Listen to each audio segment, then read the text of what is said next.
Donat mini, bujang style. Jom let's go.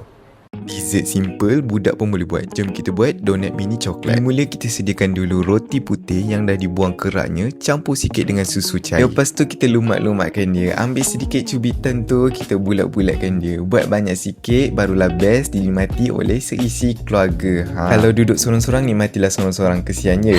Okey, minyak dah panas, kita boleh gorengkan kita punya donat mini tadi tu. Goreng sehingga garing. Lepas tu boleh angkat dan ketepikan dahulu. Dalam kuali lain, kita nanti nak buat dia punya topping pula. Topping dia kita nak buat apa lagi kalau tidak coklat. Kita guna teknik yang macam ni lah untuk cairkan coklat. Dapat coklat macam likat sangat, boleh campurkan sikit butter. Lepas tu kacau-kacau sampailah coklat tu cair melikat macam sedapnya. Ambil donat yang kita dah gorengkan tadi, celup dengan coklat ni. Nak celup penuh pun tak apa, terpulang dekat anda semua, kreativiti masing-masing kan. Kalau saya buat macam gini je, nampak cantik.